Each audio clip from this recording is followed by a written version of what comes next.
Welcome to Conversations Live. For more than a decade, we've brought you the best in books, entertainment, celebrity interviews, and current events. When the movers and shakers of the world have something to say to you, they say it to us first. Here's your host, Cyrus Webb. Welcome back, everyone, to Conversations Live. I'm your host, Cyrus Webb. Glad you all could join us once again. For a radio audience tuning in at WYAD 94.1 FM and WYADonline.com, we're glad that you all can be with us. Also, tuning in through iHeartRadio and Amazon Music, we're glad you all could join us as well. We're excited to welcome award-winning author Ann E. Burg to our broadcast today and celebrating a great new book that is so well written that I think will really draw you in. It's interesting on the time that she's releasing this book. Not only, of course, as we're celebrating Women's History Month, Women Empowerment Month, but going into National Poetry Month as well. The book is called Force of Nature, a novel of Rachel Carson. We're going to talk to Ann not only about her own knowledge of Rachel, but what it was like for her to be able to share this story, her love of life, her ups and downs, but also, of course, her appreciation for the world around us as well. If you guys are just now finding out about Force of Nature, we'll let you know how to get your own copy of it. And thank you again for the time. Really do appreciate it. Thank you for having me. This book is really a lot of fun to read, and I have to say, I had no idea who Rachel Carson was before reading this book, and I think there will be people like myself that are just discovering her as well through this. But what has it been like for you to introduce this individual who truly was in her own right a force of nature? She was a force of nature, and she, I think that her popularity goes in and out, and now seems like a good time to shine a light on her again. I knew about Rachel Carson, and I knew that she was the mother of the environmental movement. And when I was researching a little bit about climate change, her name kept popping up. And I kind of realized I knew nothing about her except that she was the mother of the environmental movement. So I reread Silent Spring, and then I went and got a biography of her. And I was so, I was just taken in with her life and all she had gone through and what she had accomplished. And then I felt that it was time to share her life again with the middle schoolers. And that's how the story started. Yeah. And it is, I think, so powerful, again, the way that you were able to write this, and because it allows us to be able to not only see the world as she saw it, but also appreciate it as well. I love the fact how you talk about her love of zoology and where that came, and her being able to appreciate the wonderful world around her. How did this book and looking at her life, Ed, how did it help you to better appreciate the world that we live in? Well, it's interesting because I was never really a nature-y kind of person. I'm afraid of bugs and don't like spiders in particular. And Rachel loved them all. She saw all of us as creatures on the earth that are sharing the same space and that we should respect each other. So that kind of changed my whole outlook. I just see the world differently. And if I can see the world differently, quite a few generations older than my middle grade readers, then perhaps, they too will be able to open their eyes earlier in their life to appreciate the wonders that are surround us, the absolute wonders that surround us. Yeah. I love also the practical nature of this. I mentioned the time that we're having this conversation, and, of course, as I mentioned, March being recognized for Women's History Month, Women Empowerment Month, and in April, of course, National Poetry Month. There is something, I think, very true that will resonate with the reader no matter when they pick this book up. One of those things is this that you write, of course, in Rachel's voice. I abhor my education class and dread the upcoming partition, which proves, I guess, the foolishness of my majoring in science. Women who study science usually end up teaching. Not fair, but true. Society has a stranglehold on my dreams.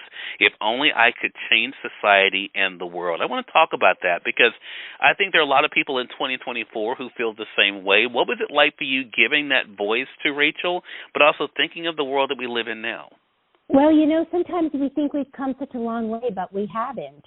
And Rachel was really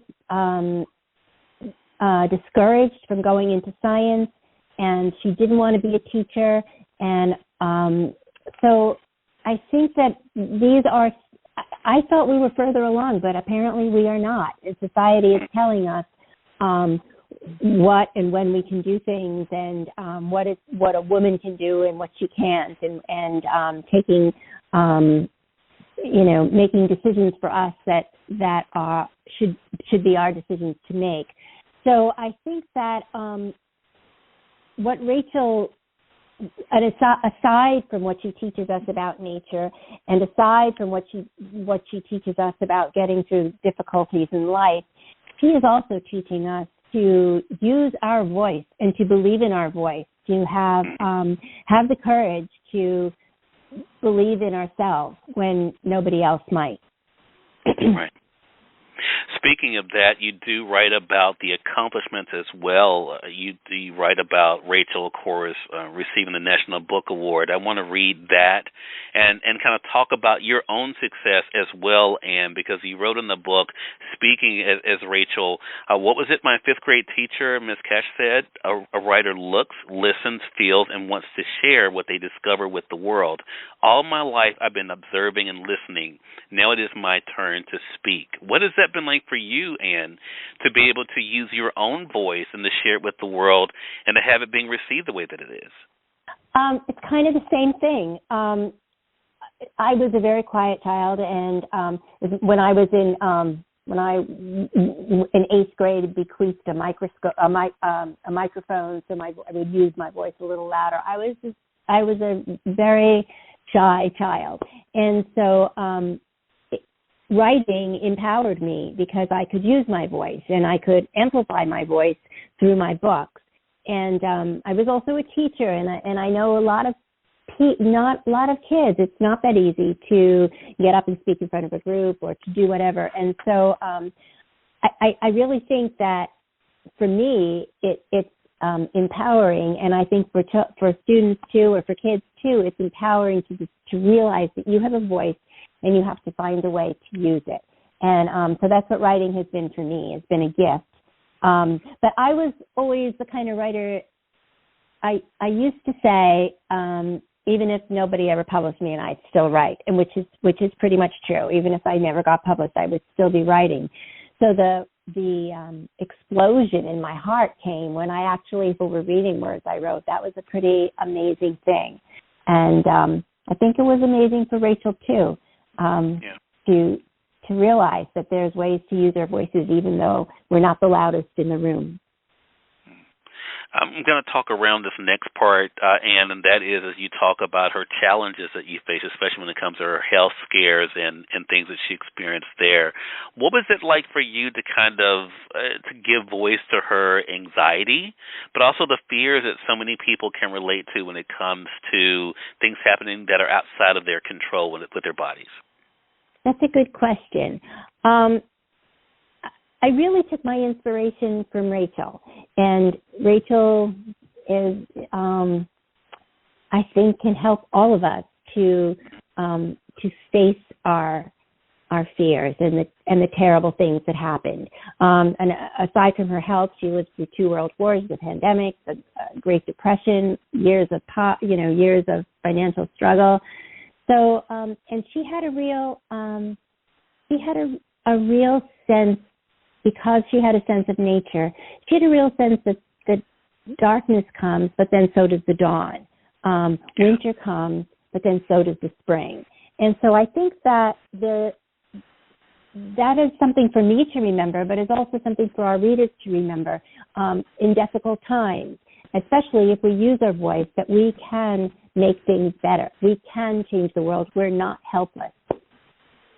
Yeah, such a great point, such a great reminder, and such a great book. And so congratulations to you on it. Again, everyone, Anne E. Burg has been our guest. She's the award-winning author of the new book, Force of Nature, a novel of Rachel Carson. It's a book that you'll definitely enjoy, I think definitely be inspired by as well. You can get it through our friends at Amazon.com or through your favorite local bookstore as well.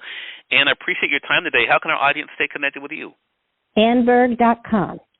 ANNOE Burg.com. All right. Well, and congratulations to you again. Yes. Thank you so much. Yeah. Have a nice more day. than welcome, and looking forward to speaking with you again. Great.